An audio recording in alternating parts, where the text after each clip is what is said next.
The Gospel according to St. Mark, chapter 5.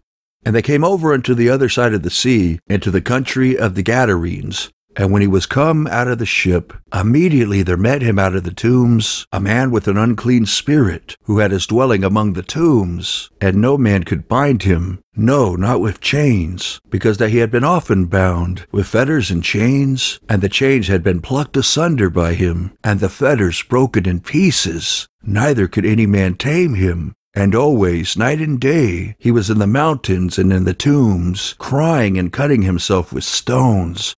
But when he saw Jesus afar off, he ran and worshipped him, and cried with a loud voice and said, What have I to do with thee, Jesus, thou Son of the Most High God? I adjure thee by God that thou torment me not.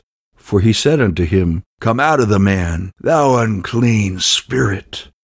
And he asked him, What is thy name? And he answered, saying, My name is Legion, for we are many. And he besought him much that he would not send them away out of the country.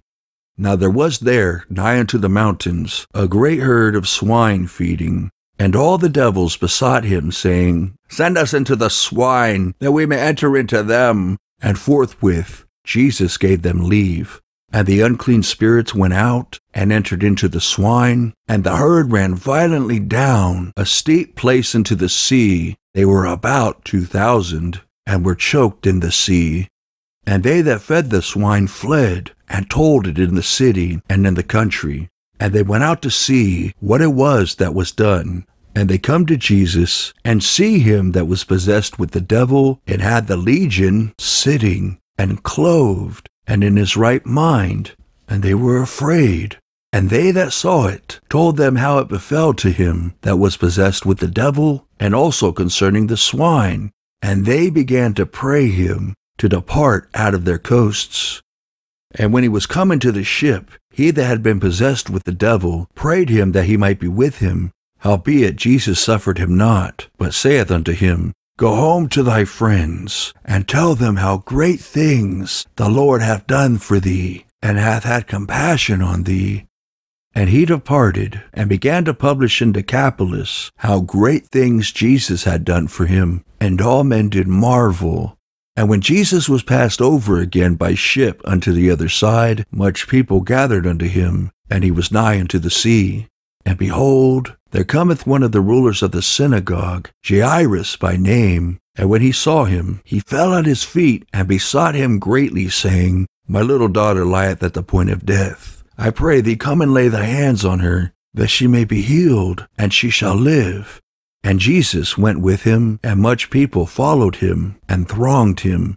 And a certain woman, which had an issue of blood 12 years, and had suffered many things of many physicians, and had spent all that she had, and was nothing better, but rather grew worse, when she had heard of Jesus, came in the press behind, and touched his garment. For she said, If I may touch but his clothes, I shall be whole. And straightway the fountain of her blood was dried up, and she felt in her body that she was healed of that plague. And Jesus, immediately knowing in himself that virtue had gone out of him, turned him about in the press, and said, Who touched my clothes? And his disciples said unto him, Thou seest a multitude thronging thee, and sayest thou, Who touched me? And he looked round about to see her that had done this thing. But the woman, fearing and trembling, knowing what was done in her, came and fell down before him, and told him all the truth. And he said unto her, Daughter, thy faith hath made thee whole. Go in peace, and be whole of thy plague. While he yet spake, there came from the ruler of the synagogue's house certain which said, Thy daughter is dead. Why troublest thou the master any further? As soon as Jesus heard the word that was spoken, he saith unto the ruler of the synagogue, Be not afraid, only believe. And he suffered no man to follow him, save Peter, and James, and John the brother of James. And he cometh to the house of the ruler of the synagogue, and seeth the tumult, and them that wept and wailed greatly. And when he was come in, he saith unto them, Why make ye this ado, and weep? The damsel is not dead, but sleepeth. And they laughed him to scorn. But when he had put them all out, he taketh the father and the mother of the damsel, and them that were with him, and entereth in where the damsel was lying. And he took the damsel by the hand, and said unto her, Talitha cumi, which is, being interpreted, Damsel, I say unto thee, arise. And straightway the damsel arose, and walked, for she was of the age of 12 years. And they were astonished with a great astonishment. And he charged them straitly that no man should know it, and commanded that something should be given her to eat.